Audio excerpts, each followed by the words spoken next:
Hello, Google and Coinbase are going to start accepting stable coins for payment. What will this mean to the price of Bitcoin? We're going to get into it, everybody. My name is Graham Elwood, the Bitcoin Vigilante. Thank you for watching. You can support us with some Bitcoin right there. Other ways to support the show right down below, scrolling below. We also have a new channel, Bitcoin Hollywood. Like, share, subscribe. So this is significant because now, just to be clear, if you're new to the channel, I'm a Bitcoin maxi. I'm not. I used to own other cryptocurrencies. I did that thing of the day trading, try to get rich quick. Don't do that.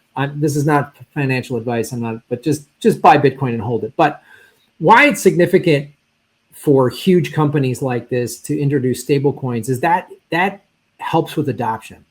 And when adoption goes up, when just regular people are using stable coins and Bitcoin for regular payments, then Bitcoin isn't this crazy thing way far away that people don't understand or way, it's a scam, it's a blah, blah, blah, all those things we hear about. So this is significant because I think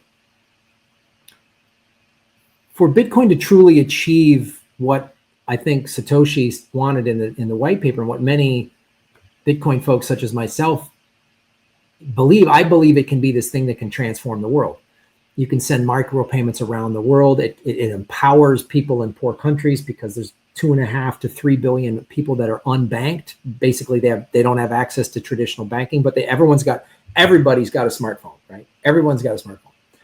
And I've seen it. I've seen it in El Salvador. Somebody that has a little pupusa stand. A little woman sells pupusas, and she's accepting Bitcoin and saving some of it, and her wealth is increasing. So adoption, especially all the people out there that are remote workers working in other countries, and how do you get paid with the different currencies and the transferring? Like if you're an American living abroad and you're paid in US dollars, how do you you got to go through an ATM and pay these exorbitant fees. What if your company just paid you in a stable coin? I know some people working remotely that get paid in stable coins.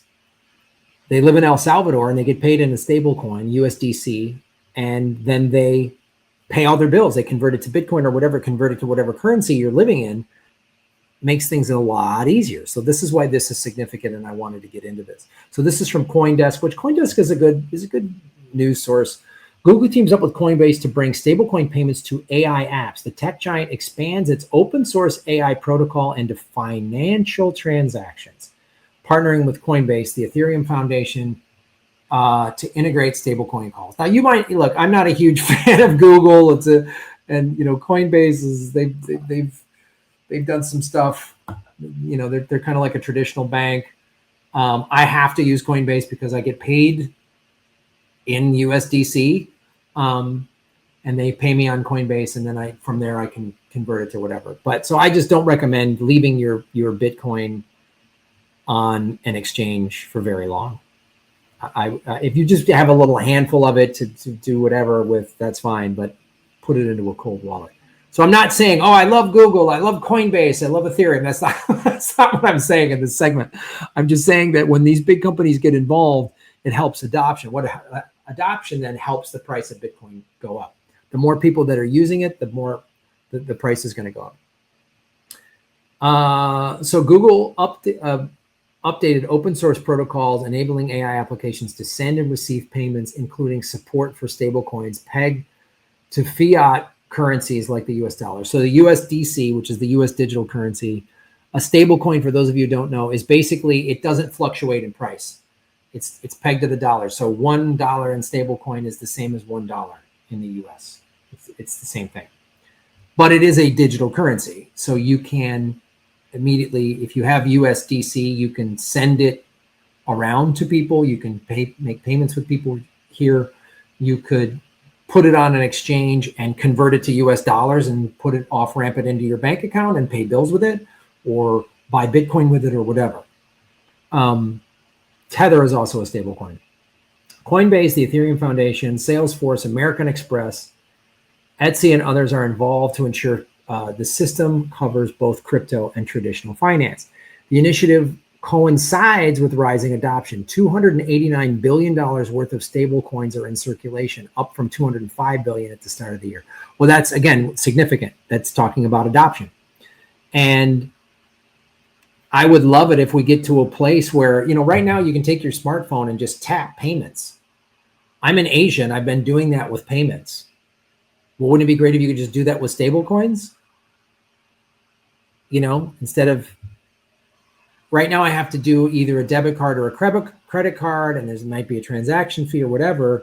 We could just do that with stable coins all over the place. And then the little shop owner that doesn't have traditional access to traditional banking has a smartphone. I've seen it. I've seen it in El Salvador, how powerful it is.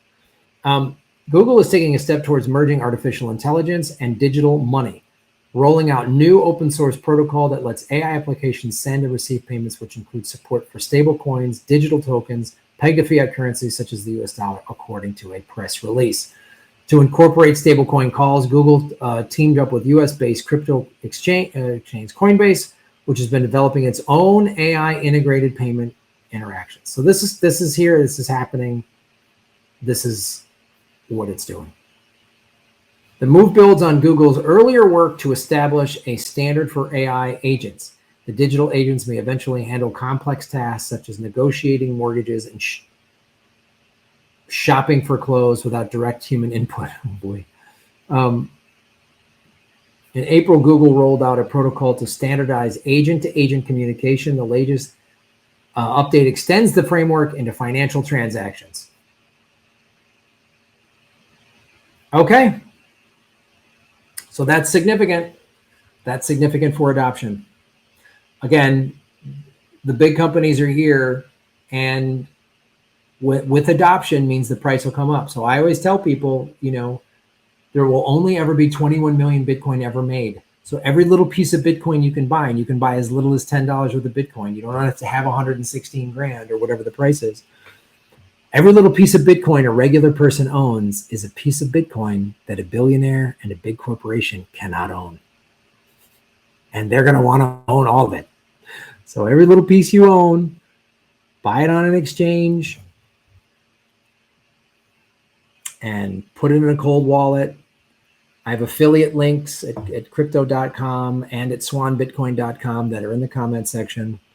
swanbitcoin.com/Graham Elwood. You get $10 worth of Bitcoin, and so do I. In fact, here is the affiliate code right there. And all you gotta do is buy $100 worth of Bitcoin. And Swan, I like Swan because they're Bitcoin only. They don't sell any of the other altcoins. Again, if you want to invest in the altcoins, that's your business. This is not paid financial advice. But the altcoins are like stocks, which can be easily manipulated. They can do pump and dump scams. Bitcoin is like digital gold. There's no CEO of Bitcoin to ever be arrested. There's no offices to be raided or anything like that. And if there's a big financial collapse, you're going to want to own some Bitcoin. That's my opinion. Like, share, subscribe, everybody. Follow the Money Connect, and let's get the truth and shave your knuckles for justice. Thanks for watching. Boom.